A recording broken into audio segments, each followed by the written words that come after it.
আমার রাসূল, আমার কিতাব, আমার দ্বীন, আমার ইসলাম, এটা আমার অস্তিত্ব। অস্তিত্ব যদি কেউ আঘাতপ্রাপ্ত করতে চায় তার হাতকে ভেঙে দেওয়া হবে। কোরআন আরশ থেকে এসেছে। কোরআন যেদিন নাজিল হয়েছে পৃথিবীতে আল্লাহ রাসূল সাল্লাল্লাহু আলাইহি ওয়াসাল্লামের কাছে, তখন মানবতা ছিল কিরকম? একটা কন্যা সন্তানকে জীবন্ত মাটিতে পুঁতে ফেলাও তখন জায়েজ ছিল। একটা কন্যা সন্তানকে মানুষের লাশ নিয়ে খেলা করত। তুচ্ছ একটা বিষয় নিয়ে মানুষ বছরের পর বছর একটা যুদ্ধ লাগিয়ে দিত।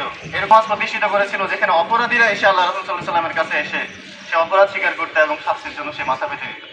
কোরআন এমন সমাজ আমাদের কাছে প্রতিষ্ঠিত করেছিল যে সমাজে আল্লাহ রাসূল বলেছিলেন সানা থেকে হাদরামাউত পর্যন্ত একটা মানুষ, একটা মহিলা রাতের অন্ধকারে চলে যাবে, কিন্তু তার কাছে আল্লাহর ভয় ছাড়া কোনো ভয় থাকবে না।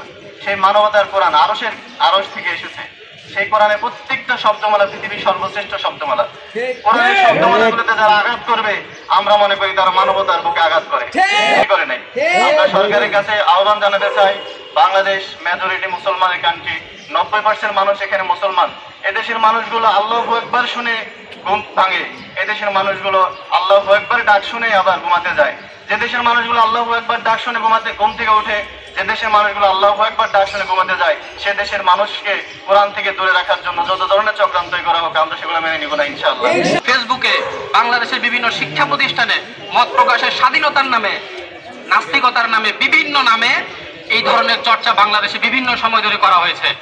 যখনই আমরা এর প্রতিবাদ করতে গেছি, এক শ্রেণীর সুশীল তারা আমাদেরকে প্রতিবাদ করতে নিষেধ করছে। তারা বলছে যে আমরা যদি কোনো কথা বলি, আমরা যদি প্রতিবাদ করি, আমরা যদি আমাদের পক্ষ থেকে কোনো রিয়াকশন দেই, তাহলে এই দেশের শান্তি শৃঙ্খলা, এই দেশের সম্প্রীতি নষ্ট হবে। আমি তাদের বলতে চাই, শান্তি শৃঙ্খলা সম্প্রীতি রক্ষা করার দায়িত্ব কি শুধু আমাদের? এই ধরনের ঘটনা তোমরা যদি বন্ধ করতে না পারো, তাহলে আমাদের মধ্য থেকেও আমাদের রিয়াকশন, আমাদের প্রতিবাদ, আমাদের মিছিল, আমাদের বক্তব্য কখনো তোমরা বন্ধ করতে পারবে না।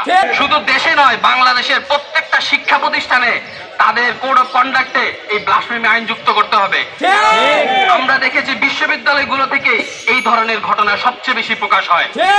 শিক্ষার্থী, আমরা জগন্নাথ বিশ্ববিদ্যালয় প্রশাসনের কাছে আবেদন করব, তারা তাদের আইনে, তারা তাদের কোড অফ কন্ডাক্টে এই বিষয়টা অন্তর্ভুক্ত করবে। কারণ জগন্নাথ বিশ্ববিদ্যালয়ে আমরা এর আগে অনেক ঘটনা দেখেছি যেগুলোর সুস্পষ্ট এবং সুষ্ঠু কোনো বিচার আমরা পাই নাই। আউযুবিল্লাহি মিনাশ শাইতানির রাজীম, বিসমিল্লাহির রহমানির রহিম। সম্মানিত উপস্থিত সাংবাদিক ভাইয়েরা, উপস্থিত তাওহীদি জনতা, ইসলাম প্রিয় মুসলিম ভাইয়েরা, সবাইকে সালাম, আসসালামু আলাইকুম ওয়া রাহমাতুল্লাহ।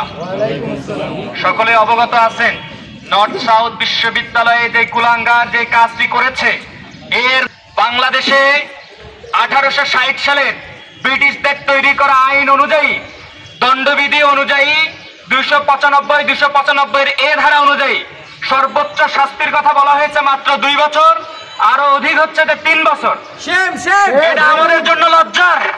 1860 সালের আইন, ব্রিটিশদের তৈরি করা আইন, এখনো কেন এই ধর্মপ্রাণ 90% মুসলিমদের